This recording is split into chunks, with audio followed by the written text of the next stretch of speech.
Δεύτε είδομεν την ζωήν ημών, εν τάφο κειμένην, ή να τους εν τάφης κειμένους ζωοποιήσει.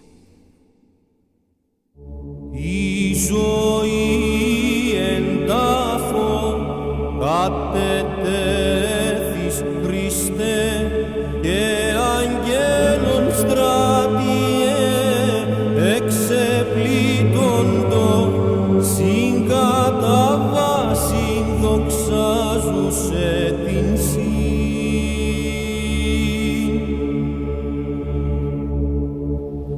Η ζωή πως θνίσκεις, πως και τάφο οικής του θανάτου το βασίλειον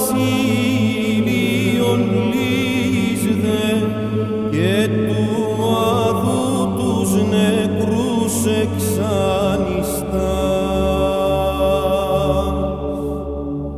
Μεγαλύνομεν σε Ιησού βασιλεύ και τιμώμεν την ταφήν και τα πάθη σου, διόν εσώσας ημάς εκ της φθοράς.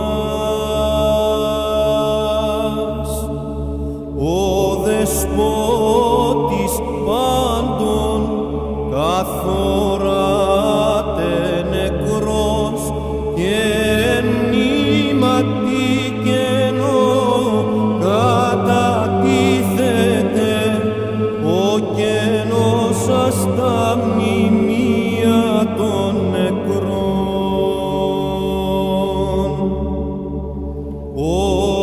Ωραίος κάλλη παραπάντας βρωτούς, ως ανίδεος νεκρός καταφαίνεται, ότι φύσιν ώρα ίσας του παντός.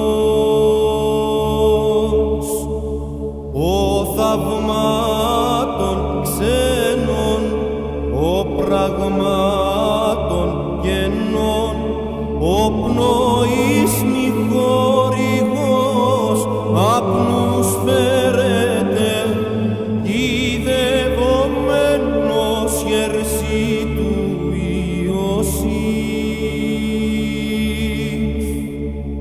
Είμαι φως του κόσμου, είμαι φως ποεμών, Ιησού μου ποθηνότατε εκράζεν, η παρθένος θρηνωθούσα ο ερός.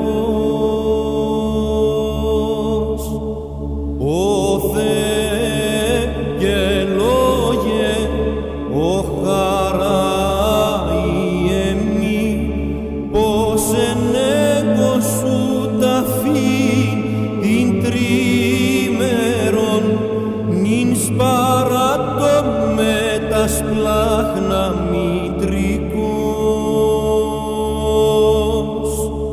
Προσκυνώ το πάθος, ανυμνώ την ταφήν, μεγαλύνων σου το κράτος.